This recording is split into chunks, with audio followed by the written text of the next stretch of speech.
forever. That is the promise of a tattoo, isn't it? It is the ultimate commitment. You are literally injecting metal salts and organic pigments into the dermis layer of your skin, bypassing your body's outer defenses to create a mark that is supposed to outlast your job, your relationships, and maybe even your own memory of why you got it in the first place.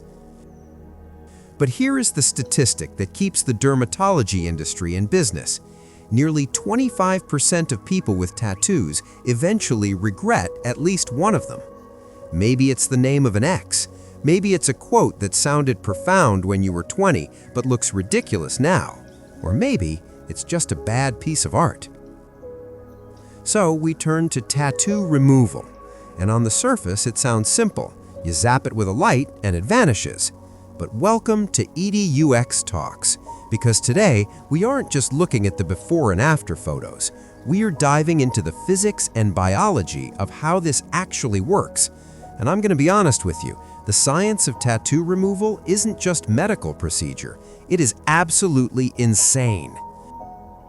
We are talking about lasers hotter than the surface of the sun, shock waves that rip cells apart, and a biological cleanup crew that results in you literally peeing out your tattoo.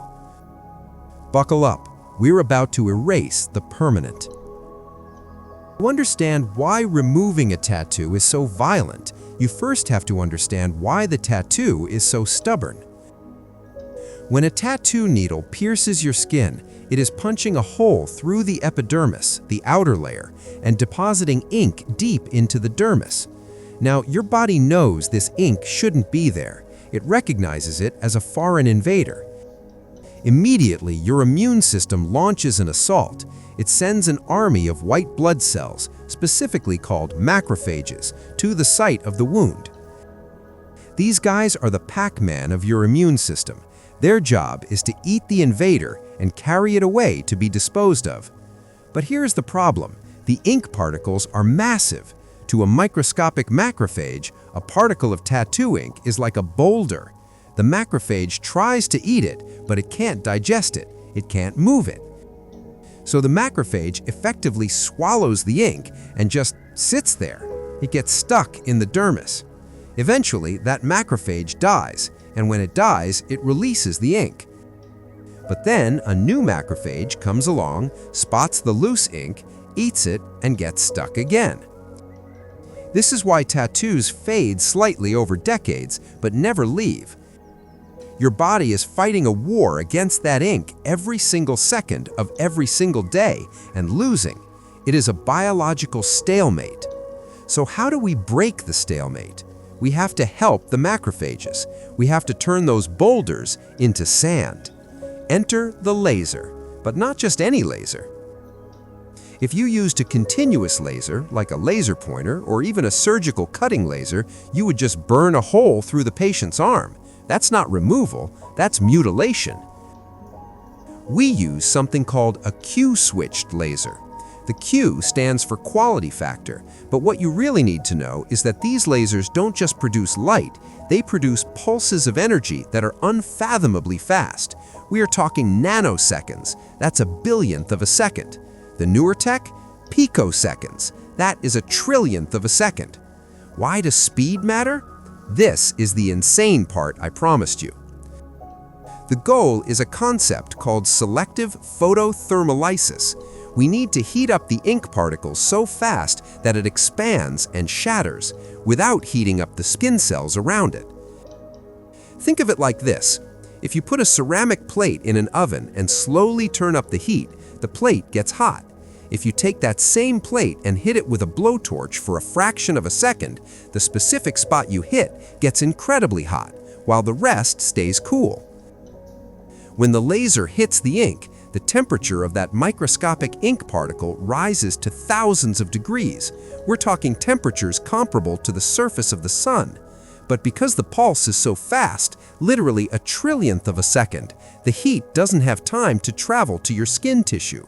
Instead, that sudden, violent spike in temperature causes a photoacoustic effect. It's a shock wave. The ink particle doesn't just melt, it vibrates so violently that it explodes. It shatters the boulder into thousands of tiny pebbles. If you've ever watched a video of tattoo removal, you've seen the frosting.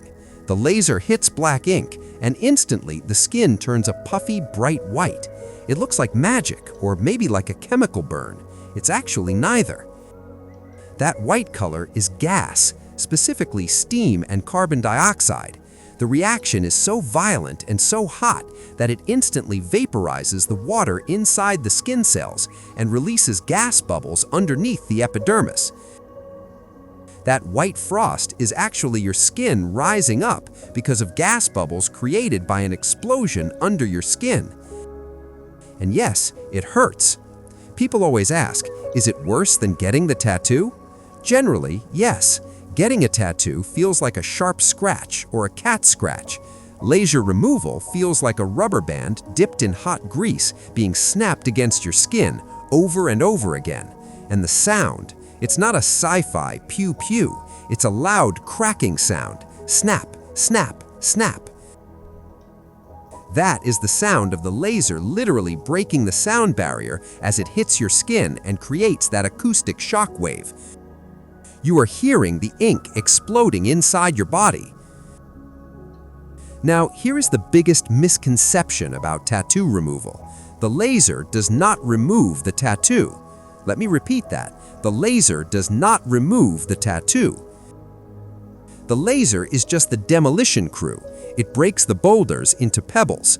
Once the session is over, the laser is turned off and you go home, but the ink is still in your skin. It's just in smaller pieces now.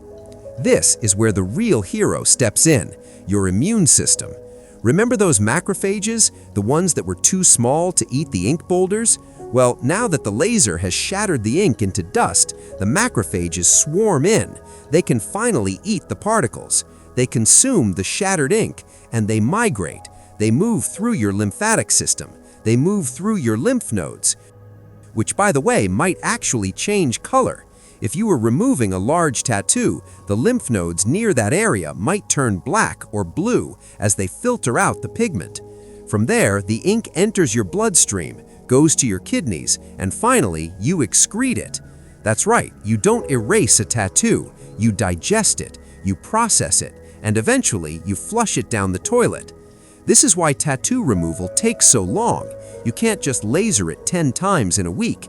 You have to wait 6 to 8 weeks between sessions, not for the skin to heal, but to give your immune system time to act as the garbage collector.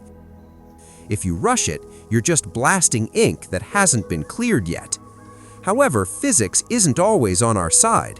Black ink is the easiest to remove. Why? Because black absorbs all wavelengths of light. It absorbs the heat, shatters, and goes away. But what about sky blue, or teal, or yellow?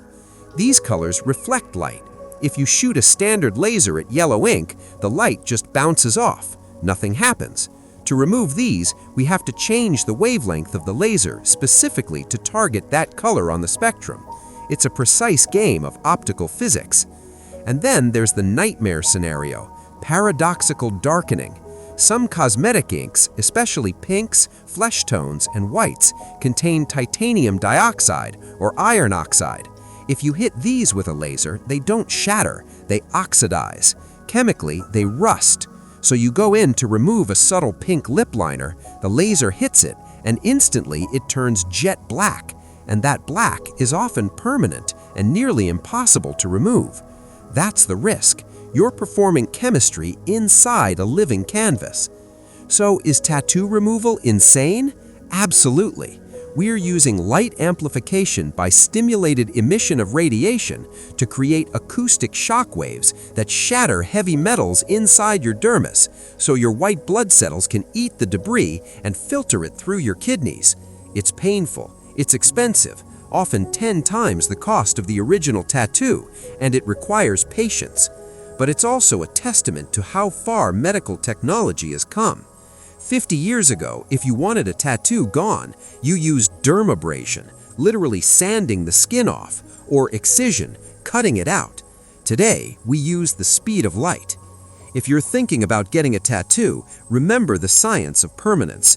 But if you have one you regret, take comfort in the fact that nothing, not even ink injected into your skin, has to be forever. Provided, of course, you're willing to go through the war to remove it. I'm Nathan, this is EDUx Talks, and thanks for watching.